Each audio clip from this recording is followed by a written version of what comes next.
नमस्कार दोस्तों, एक बार हाजिर है लेकर फिर physics in finger tips with Lalit Chaturvedi. Class 12th की यूनिट सेकंड है करंट इलेक्ट्रिसिटी। आज ओम्स लॉ का डिडक्शन पढ़ेंगे। पिछली वीडियो में आपने इसकी एक अवधारणा समझ ली थी, आज इसका पूरा डिडक्शन। तो देखिए स्टेप बाय स्टेप ध्यान दीजिएगा कि सपोज हमारे पास एक वायर है जिसकी लेंथ L है और क्रॉस सेक्शन एरिया A है। इसके अंदर नंबर ऑफ इलेक्ट्रॉन्स हैं। तो फर्स्ट हम ये कह सकते हैं कि total amount of charge Q is equal to number of electrons in volume, area into length equal to volume.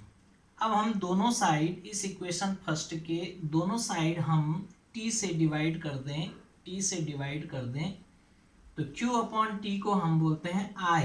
अब इसके प्रवाह की दर को, flow of charge, Q upon T is equal to NEAL upon T को हम velocity कहेंगे। Distance upon time को इलेक्ट्रॉन यहाँ से यहाँ तक अगर गति करता है, L लेंथ क्रॉस करता है, तो यहाँ पर इस वेलोसिटी को एक स्पेशल टर्म दिया है, ड्रिफ्ट वेलोसिटी, अनुगमन वेग।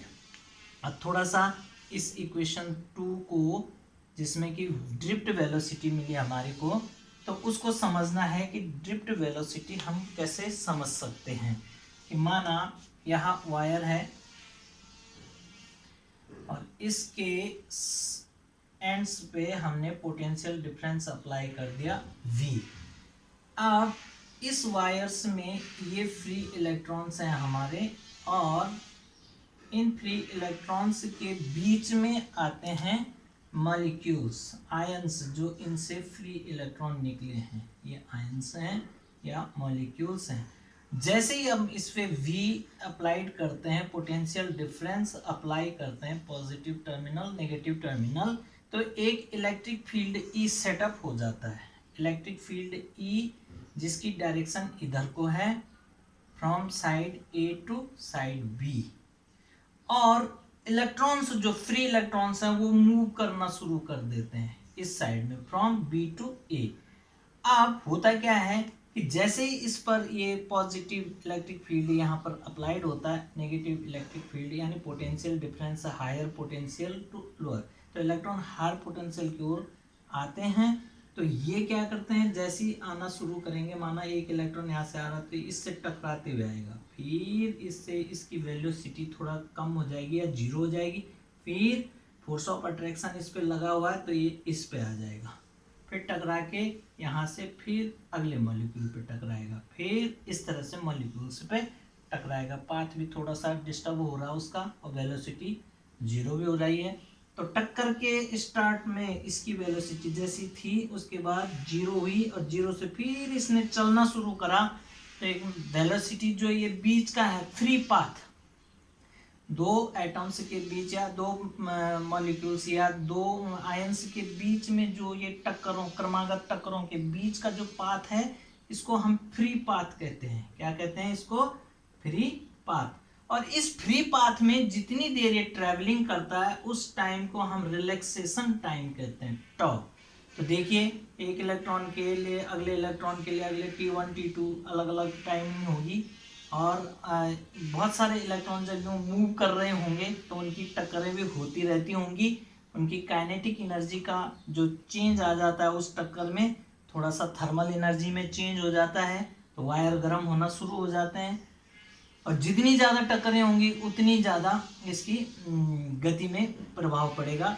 तो एक के बाद एक इलेक्ट्रॉन जब मूव करते हैं, अनुगमित होते हैं इस पाथ पे, तो हम गति की जो पहली समीकरण है V is equal to U plus AT का यूज करेंगे।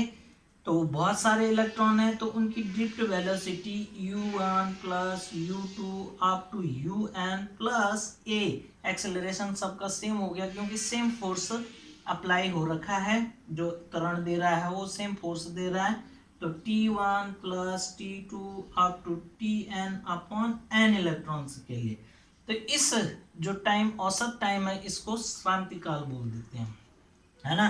और इनिशियल वेलोसिटी सबकी क्या हो जा रही है? जीरो। टक्कर के पश्चात वो थोड़ी देर रुक रहा है, फिर आगे बढ़ता है। तो इस प्रकार वेलोसिटी वीडी में ये यू तो हो गया 0 और ए और ये टी बन गया टॉ श्रांतिक काल। तो I is equal to N E A into A tau. Velocity की जगह हमने ये थर्ड इक्वेशन में एक्सेलरेशन इंटू श्रांतिक काल यानी रिलैक्सेशन टाइम को यूज कर लिया। अब उसके बाद जब इसका मास माना m है, इलेक्ट्रॉन का द्रव्यमान, तो एन ई ए की जगह हम जो एक्सेलरेशन है उसको हम F अपॉन एम टॉ कहते हैं। यदि इलेक्ट्रिक फील्ड के कारण F फोर्स इस पर लग रहा है तो that is A equal to F upon tau. तो दिस इज ए को हमने बदल दिया F अपॉन टॉ में, F अपॉन एम में कर दिया, तो इक्वेशन 4 मिल गई हमें। अब माना एक इलेक्ट्रॉन पे फोर्स F लग रहा है तो electric field E is equal to F upon E से F is equal to E का यूज करेंगे। F is equal to E, तो I is equal to N E A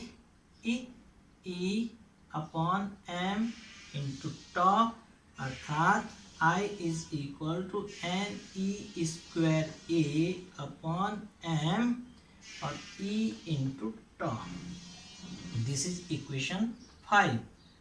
okay, अब यहाँ पर पोटेंशियल डिफरेंस जो है अप्लाइड है V और उसके कारण इलेक्ट्रिक फील्ड E डेवलप हुआ, या हम कह सकते हैं कि integration, line integration of E dot D L, line integration E dot D L is equal to होता है potential difference.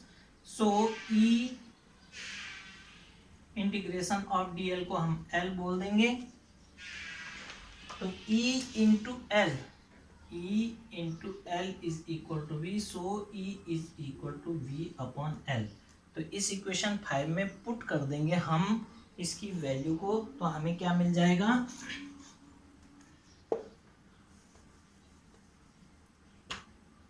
I is equal to N E square A upon M, E की जगह हमने V upon L into tau रख दिया। ठीक है, तो इस इक्वेशन को और सेट करते हैं। I is equal to N E square tau upon M into A upon L और into V।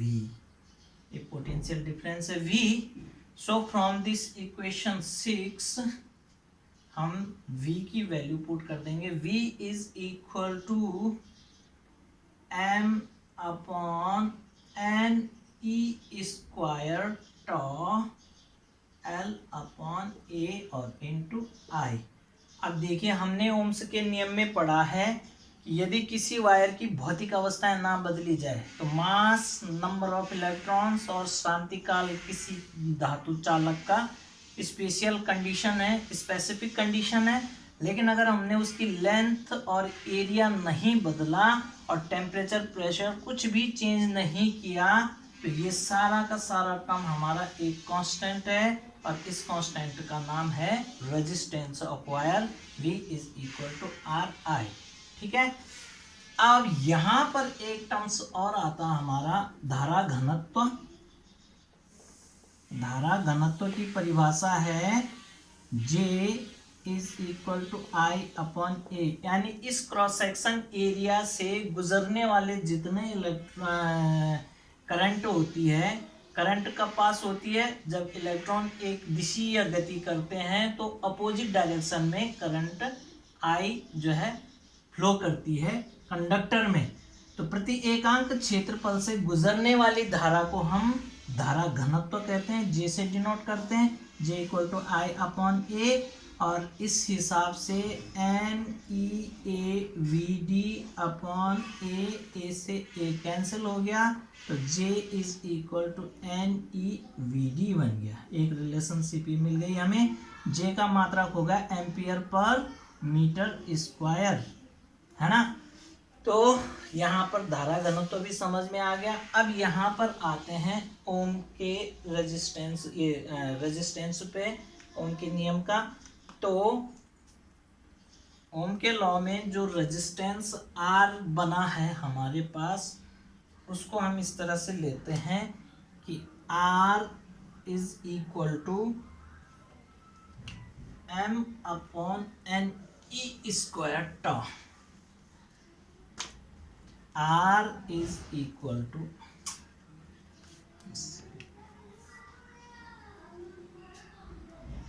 R is equal to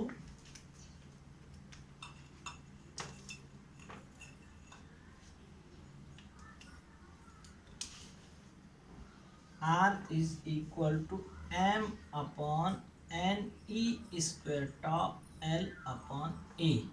ये एक स्पेसिफिक टर्म है, मास भी नहीं बदलेगा, किसी के धातु में नंबर ऑफ इलेक्ट्रॉन से नहीं बदलेंगे और उसका श्रांति काल भी चेंज नहीं होगा, फिक्स्ड है ये। तो इसको हमने एक स्पेसिफिक टर्म दे दिया, इसको रो कहते हैं। तो R is equal to rho L upon A। यहाँ पर जो रो टर्म है उसको हम स्पेसिफिक रेजिस्टेंस कहते हैं। क्या कहते हैं? विशिष्ट प्रतिरोध। तो rho is equal to R A upon L. तो आर जो है स्पेसिफिक रेजिस्टेंस के हिसाब से R is directly proportional to L. जितना लंबा वायर होगा उतना प्रतिरोध ज़्यादा होगा।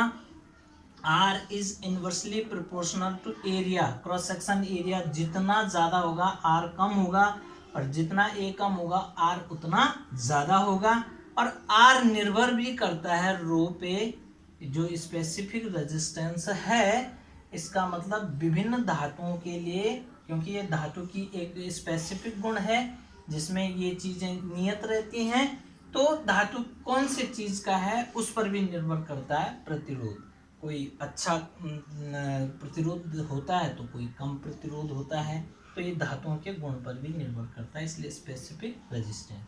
अब स्पेसिफिक रेजिस्टेंस आर तो ओम है, तो specific resistance R A upon L से इसकी जो मात्रक बन रहा है ohm into metre square upon metre, metre से मीटर कट हो गया तो ओम मीटर। ओम मीटर इसका क्या हो गया?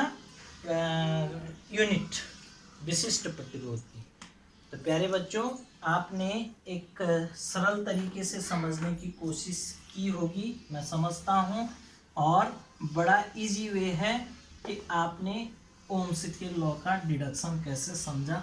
लगभग इसमें आपने यह जाना कि सबसे पहले amount of charge Q is equal to number of electron in volume, T से डिवाइड कर दिया, T से डिवाइड कर दिया तो यहाँ बन गया INEA। यहाँ पर L अपॉन T को ड्रिफ्ट वेलोसिटी नाम दे दिया, है ना। अब फिर ड्रिफ्ट वेलोसिटी को चेंज किया, NEA और A टाउ बनाया। फिर A को चेंज किया, NEA F upon M tau बनाया। फिर F को चेंज किया तो NEA upon M into tau बनाया, तब बन गया था ये NE square AE upon M into टॉ।